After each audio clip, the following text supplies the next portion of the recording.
মাত্র কয়েকশো কেজি, কিন্তু তা দিয়ে তৈরি হতে পারে 10টি পারমাণবিক বোমা। ইরানের কাছে ঠিক কত ইউরেনিয়াম আছে, এটি এখন বিশ্বের সবচেয়ে ভয়ঙ্কর প্রশ্ন।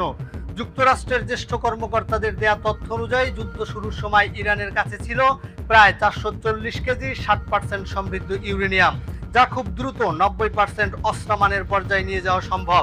এছাড়া আরও আছে প্রায় 1000 কেজি 20% সমৃদ্ধ ইউরেনিয়াম এবং প্রায় 8500 কেজি 3.6% সমৃদ্ধ ইউরেনিয়াম। এই 3.6% সমৃদ্ধ ইউরেনিয়াম মূলত ব্যবহৃত হয় বিদ্যুৎ উৎপাদন, চিকিৎসা ও গবেষণায়। কিন্তু সমস্যাটা হলো যে ইউরেনিয়াম কম সমৃদ্ধ, সেটাও ধাপে ধাপে অস্ত্র তৈরির পর্যায়ে নিয়ে যাওয়া সম্ভব। ধারণা করা হচ্ছে এই উচ্চমানের ইউরেনিয়ামের বড় অংশ রাখা আছে ইস্পাহানে। এটি ইরানের অন্যতম গুরুত্বপূর্ণ ভূগর্ভস্থ পারমাণবিক কেন্দ্র, যা আগে যুক্তরাষ্ট্র ও ইসরায়েলের বিমান হামলারও লক্ষ্য হয়েছিল। তবে চমকে দেওয়ার বিষয় হলো অন্য কোথায় কত পরিমাণ ইউরেনিয়াম মজুদ আছে তা এখনো পুরোপুরি জানা যায়নি। সূত্র বলছে ইরান 20 বছর পারমাণবিক সমৃদ্ধকরণ স্থগিতের প্রস্তাব প্রত্যাখ্যান করেছে, বরং তারা বলেছে 5 বছরের বিরতির পুরনো প্রস্তাবই তারা পুনরায় চায়।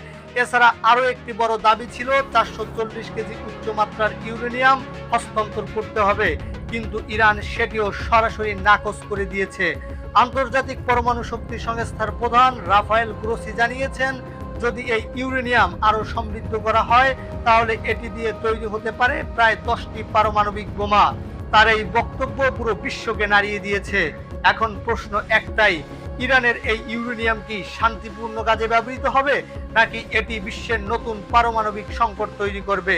বিশ্ব এখন তাকিয়ে আছে এক ভয়ঙ্কর সম্ভাবনার দিকে। আপনার মতে এই পরিস্থিতি কি নতুন যুদ্ধের দিকে নিয়ে যাচ্ছে? কমেন্টস করে জানাতে পারেন আমাদের।